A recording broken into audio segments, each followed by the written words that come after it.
हमें से हर एक के लिए पिता की एक इच्छा है, एक मर्जी है। Hallelujah, hallelujah. प्रभु ने हमें चुना, अपने भवन में इकट्ठा किया।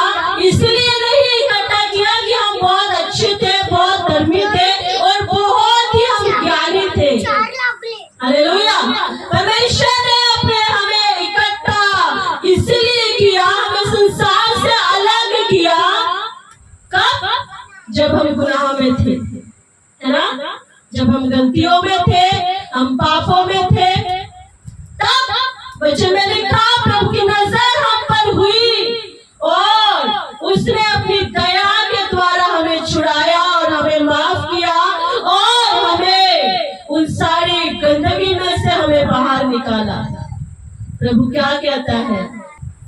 पिता की इच्छा जो कोई पूरी करना चाहता है वो उस पहले पुत्र को दर्शाता है ना? और जो हाँ बोलकर भी उन बातों को पूरा नहीं करता वो दूसरे पुत्र को दर्शाता है ना? आप समझ रहे हैं? प्रभु का आत्मा चाहता है कि हम उस पहले वाले बेटे के समान बने, कि पश्चाताप करें और पिता की मर्जी को पूरा करने का यत्न करें। हालेलुया। प्रभु तेरी मर्जी मेरे लिए क्या है? तूने मेरे लिए क्या सोचा हुआ है? तू क्या चाहता है कि मेरे भविष्य में मैं करूं? उसकी मर्जी की खोज करना, उसकी मर्जी को जानना, यह हमारा पहला काम है कि हम उसकी मर्जी को पूरा करें। यूहन्ना अपने परमेश्वर की इच्छा को अपने लिए जानता था, है ना? वो जानता था कि मैं मसीह के आगे आगे भेजा गया हूँ ताकि मसीह का मार्ग तैयार करूं। हालेलुया।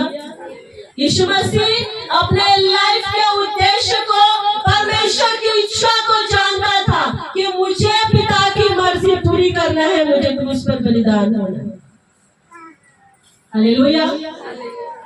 दाऊद जानता था कि परमेश्वर ने मुझे इज़राइल का राजा होने के लिए, इज़राइल पर राज्य करने के लिए मुझे परमेश्वर ने चुना।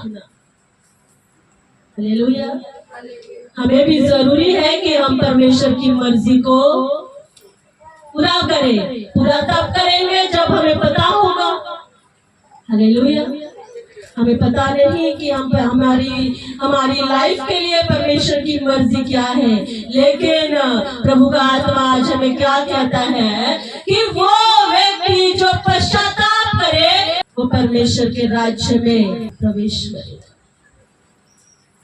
Hallelujah, hallelujah. आप लोग समझ रहे हैं वचन? परमेश्वर का आत्मा क्या कहता है?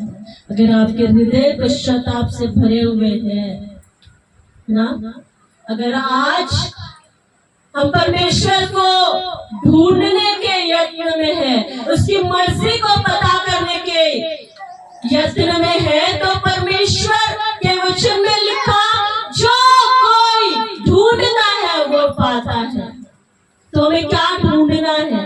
हमें क्या खोजना है? वचन में तो लिखा कि जो कोई खोजता है, जो ढूंढता है वो पाता है। तो वो क्या ढूंढना है और क्या खोजना है? हालेलुया। जो कोई उसको ढूंढता है वो पाता है।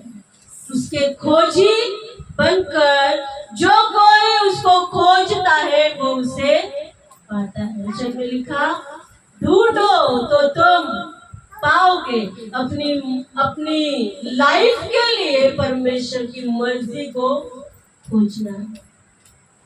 Hallelujah, hallelujah.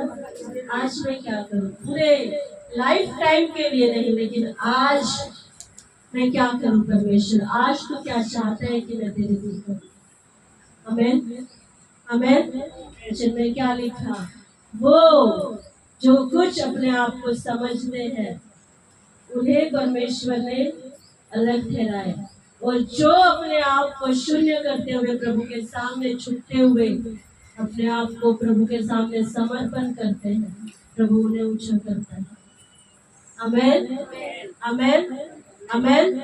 वचन हमें बताता है, हमें हमें हमें हमें परमेश्वर के वचन के अनुसार अपने लाइफ के उन उद्देश्य को, उन कामों को जो प्रभु चाहता है हम करें, हमें उसकी खोज करना है।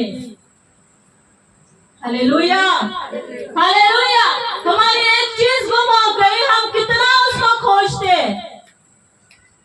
तो प्रभु की मर्जी उससे भी ज्यादा कीमती है, उससे भी ज्यादा मूल्यवान है। उसको अधिक और कितना खोजना चाहिए, है ना? Hallelujah, hallelujah. महसूल लेने वाले और पापी लोग परमेश्वर के पास जल्दी आ जाते हैं, है ना?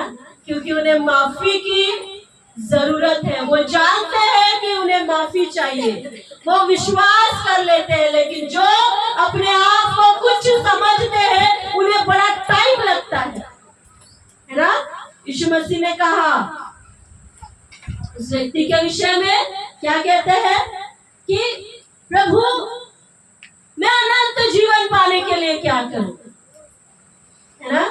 यीशु मसीह क्या कहता है, जितना कुछ तेरा है वो सारा कुछ कंगालों में बांट दे और मेरे पीछे। पढ़ाया आपने इस वचन को? क्या कहता है, तेरी सारी संपत्ति कंगालों में बांट दे और मेरे पीछे हो ले। वो व्यक्ति क्या कहता है, कुछ नहीं बोला उसने और उल्टे पांव वापस चला गया। यीशु मसीह ने साफ कह दिया, सुई के नाके में से ऊंट का निकल जाना सहज है, लेकिन धनवानों का स्वर्ग के राज्य में प्रवेश करना कठिन है। हालेलुया। जो अपने आप को समझते हैं कि मैं कुछ हूँ, और जो अपने आप को समझते हैं कि मैं कुछ भी नहीं हूँ, प्रभु इन दोनों में अंतर करता है। जो लोग भवन में जाते हैं ना, एक गया सामने, बिल्कुल वेदी के सामने, क्या कहता है, ए परमेश्वर देख, मैं तो दशमांश ईमानदारी से देता हूँ, है ना? मैं तेरे भवन में आता हूँ, मैं तेरी मर्जी पूरा करता हूँ और तेरे सारी विधियों को मानता हूँ, मैं अच्छे काम, सभी अच्छे काम करता हूँ। लेकिन ये कैसा है, गुनहगार है। और ये दूसरा वाला व्यक्ति जो पीछे खड़ा है, वचन में लिखा, उसने वो इतना पश्चाताप से भरा हुआ था, उसने वेदी के सामने अपने सिर को उठाने के लायक भी अपने आप को नहीं समझा। हालेलुया। दूरी पीछे बैठा है और सर झुकाकर बैठा हुआ है और अपने आप को वो सिर उठाने के लायक भी नहीं समझता। परमेश्वर के वचन में लिखा है, उस पीछे खड़े रहने वाले व्यक्ति को परमेश्वर ने ग्रहण किया। आमेन, आमेन। अंतर करता है परमेश्वर।